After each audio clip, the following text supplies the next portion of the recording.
Ok. Donc déjà bonjour à tous quand même, hein, je vais pas dire bonjour à tout le monde. Donc aujourd'hui je vais vous parler rapidement du coup de l'astrophotographie. Donc du coup qui est une discipline photographique où on va principalement en fait prendre des photos du ciel nocturne. Ça peut aller de n'importe quel objet, donc ça veut dire la Lune, une galaxie, une nébuleuse, des étoiles, juste des constellations. Et en fait, on peut en faire avec n'importe quoi. On peut simplement avoir son téléphone, en plus maintenant on a des téléphones qui font de très très belles photographies, où du coup on peut prendre des photos assez facilement. Mais après, si on veut encore plus pousser, avoir des photos encore plus belles, ou alors prendre des objets plus compliqués à observer, s'équiper de certains matériels. Donc un appareil photo réflexe, c'est l'appareil photo qui permet le plus facilement de prendre des photos en astrophotographie. On verra pourquoi après, parce qu'en fait il permet d'avoir différents réglages pour pouvoir prendre des photos. Un télescope terrestre, si on veut aller prendre des photos d'objets très lointains qu'on ne pourrait pas avoir avec un objectif d'appareil photo. Et après, si on veut encore plus se libérer des problématiques qu'on a au niveau de la Terre, un télescope spatial, comme on peut avoir avec Hubble à l'heure actuelle, évidemment, c'est plus pour les scientifiques à l'heure actuelle.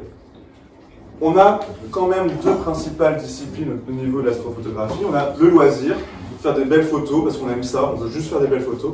Mais on verra aussi qu'il y a une vraie utilité scientifique, du coup, à faire des photos du ciel profond et du ciel nocturne.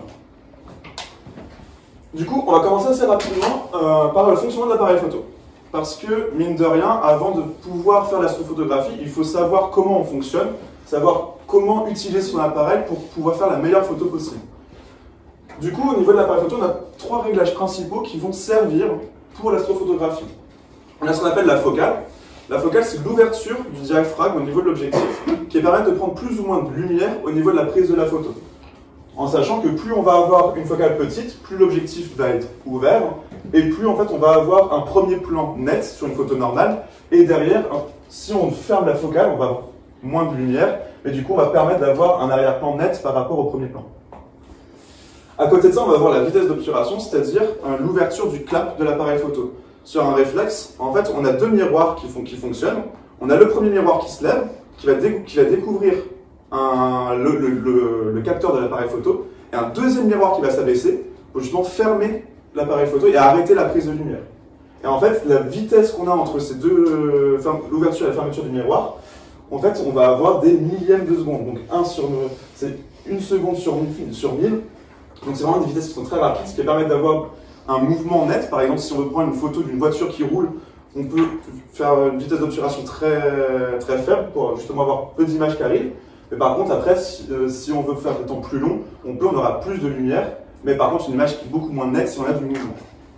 Quelque chose qui va du coup, je vous spoiler, nous gêner en astrophotographie et on va chercher à compenser. Et à côté de ça, on va avoir après un traitement au niveau du boîtier de l'appareil photo qu'on appelle l'ISO. Donc plus on va augmenter l'ISO, plus on aura de lumière qui va être traitée au niveau de l'appareil photo, mais on va avoir du coup un grain qui va apparaître au niveau de la photo, c'est-à-dire un traitement qui va poser problème au niveau de la photo, parce qu'on va avoir des images parasites sur la photo.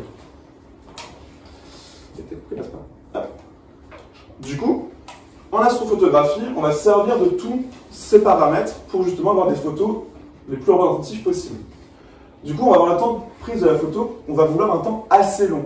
Pourquoi? Parce qu'en fait, quand on va faire de la photo du ciel, les objets qu'on va prendre en photo sont très peu lumineux.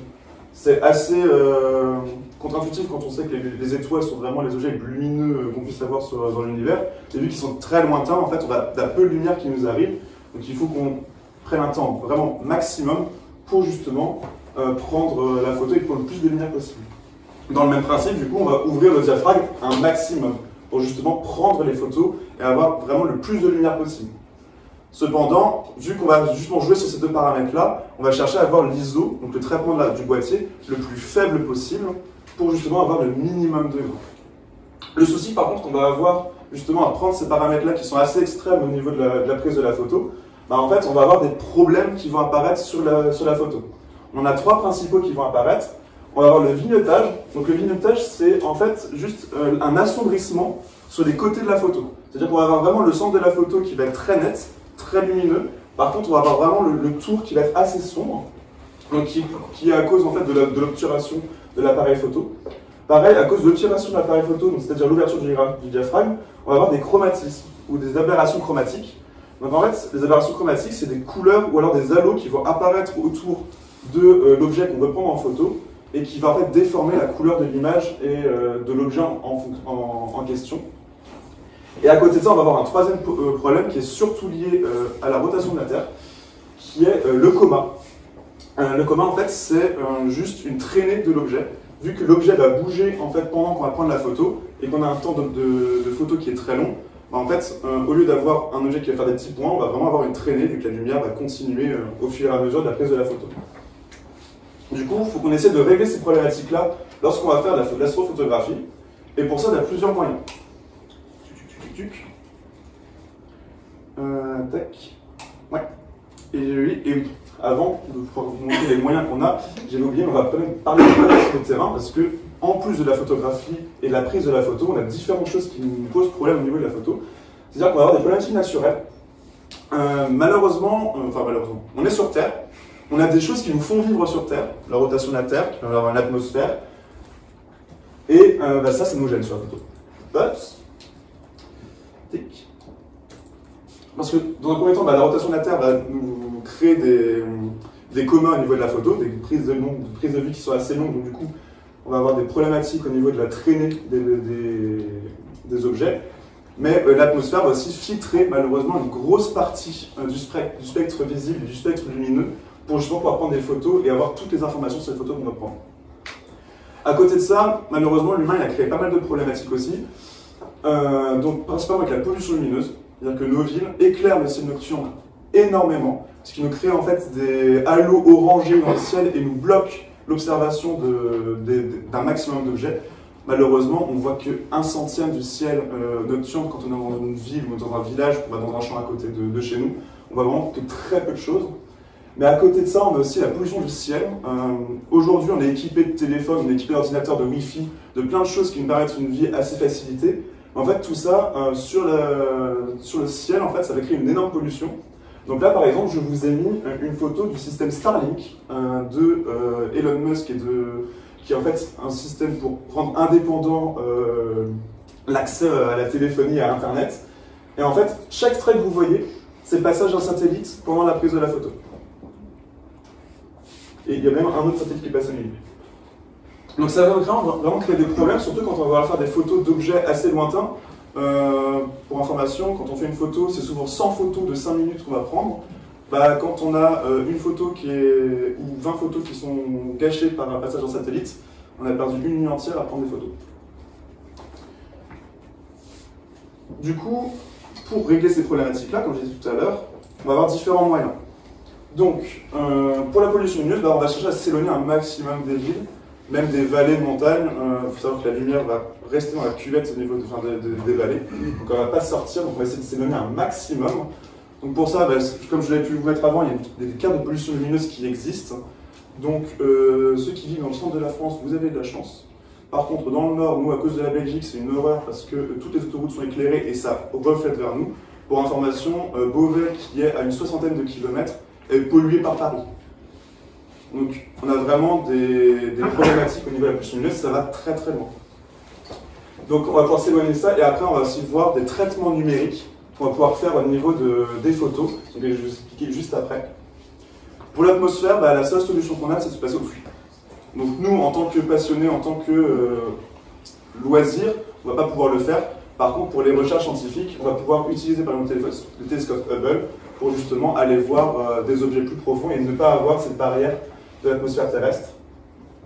Et pour la rotation de la Terre, en fait, on a mis au point des montures, donc en fait sur lesquelles on va poser l'appareil photo ou le télescope pour justement compenser la vitesse de rotation de la Terre. C'est-à-dire que c'est une monture, donc j'ai mis une petite photo ici, en tout petit, où en fait on va avoir un moteur qui va tourner à la même vitesse que la rotation de la Terre pour justement la compenser et pouvoir prendre une photo avec des pauses longues sans avoir à se préoccuper de ce paramètre. Du coup, une fois qu'on a pu prendre une photo avec la prise en compte de tout ça, avec une bonne focale, avec un bon tour d'obturation, on a pu compenser la vitesse de rotation de la Terre, en fait, on n'en a pas fini. Parce que on a, mine de rien, sur une photo, pas tant d'informations que ça, et on va chercher du coup à augmenter les informations qu'on va avoir au niveau de la photo. Donc pour ça, en fait, on va obligatoirement faire un traitement au niveau de la photographie qu'on a réalisée. Donc pour ça, je vais vous prendre l'exemple de ce qu'on appelle une circumpolaire. Donc qu'est-ce que c'est qu'une circumpolaire? C'est simplement une photo où en fait on va avoir mis en point fixe, donc via une monture équatoriale, on va fixer du coup la rotation de la Terre, un point fixe, l'étoile polaire. Ce qui permet d'avoir en point fixe l'étoile polaire, en fait quand on va faire les photos, nous on va être fixé. Par contre, on va tourner, enfin le ciel va tourner autour de nous, mais c'est nous qui tournons en fait. Lorsqu'on voit les étoiles bouger dans le ciel, en fait c'est parce que nous bougeons. Les étoiles sont tellement lointaines qu'en fait le mouvement et l'expansion de l'univers n'a pas d'influence sur ce qu'on observe. Par contre, la vitesse de rotation de la Terre, elle, vu qu'elle est très proche de nous et qu'elle est quand même assez rapide, pour rappel, hein, c'est un tour en 24 heures, on va en fait avoir des mouvements dans le ciel. Et en fait, en prenant plein de photos, on va empiler derrière après, on va en fait avoir toutes les traînées des étoiles autour de l'étoile polaire. Ce qui est en fait une preuve que la Terre tourne. Parce qu'on a bien une étoile qui est fixe et nous qui bougeons autour de la Terre. Enfin, autour des... Du coup, pour réaliser ce type de photo, pour information, c'est 100 photos de 5 minutes qu'on a empilées pour avoir en fait une luminosité plus facile, où on a pris les paramètres de la photo par rapport au décor qu'on met. C'est toujours par rapport au décor qu'on va gérer l'obturation, le temps d'exposition, etc. Et en fait, lorsqu'on va faire un traitement d'image, on va réaliser ce qu'on appelle un DOF, c'est-à-dire un Dark Offset Flat. C'est en fait plein de photos qu'on va faire à côté pour justement, lors du traitement et de l'empilement, gérer différents problèmes qu'on va avoir au niveau de la prise de la photo. Donc on va avoir les darks, qui sont en fait des photos qu'on va réaliser avec un cache objectif devant l'appareil photo. C'est-à-dire que la photo va être totalement noire, donc on peut se dire que ça sert à rien. Mais en fait, ce qu'on va faire, c'est qu'on va faire les photos avec le même ISO, c'est-à-dire avec le même correctif que va apporter le boîtier à notre photo, pour justement en fait diminuer un maximum le grain que va faire l'appareil photo. Donc on va faire autant de photos, donc on va en refaire une centaine de photos noires, dans lesquelles on va avoir les mêmes paramètres justement pour compenser un maximum. À côté de ça, on a une autre chose, c'est les flats. Donc en fait, les flats, ça va être pour justement la luminosité et la correction de luminosité qu'on peut avoir au niveau du fond. C'est-à-dire que par exemple, si on a une forte pollution lumineuse, on va avoir un fond qui va être pas du tout homogène, assez orangé, vraiment on va pas avoir grand chose, ça va être assez particulier. On va pas avoir un fond bien lumineux noir ou bleu très foncé comme ce qu'on a ici. On va vraiment avoir un fond assez particulier.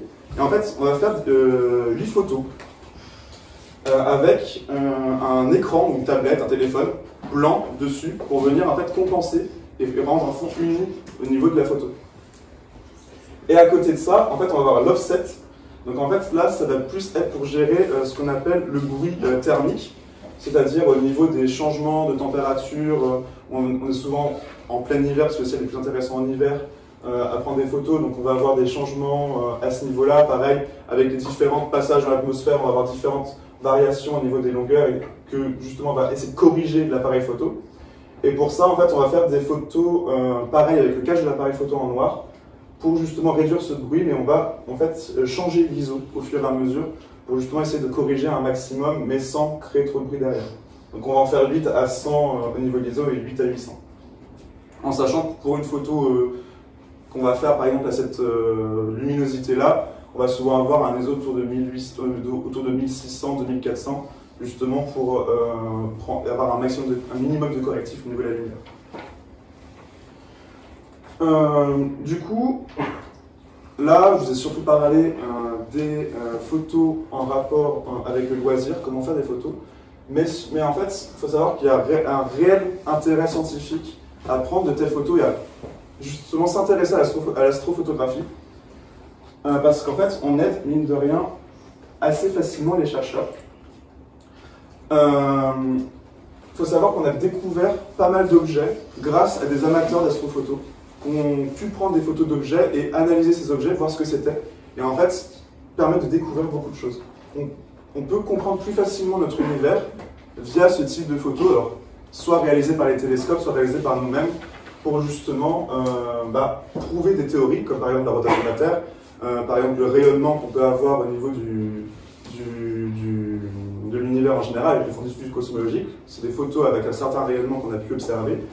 On peut aussi changer les capteurs de nos appareils photo ou de nos appareils de mesure en raison des astrophotographies ou de l'astronomie par infrarouge. Il faut savoir que l'infrarouge est filtré quasiment majorité par l'atmosphère, donc on ne voit pas très bien l'infrarouge sur Terre, mais on a énormément d'objets célestes qui rayonnent dans l'infrarouge et qui ont un autre rayonnement, une autre tête au niveau de l'univers.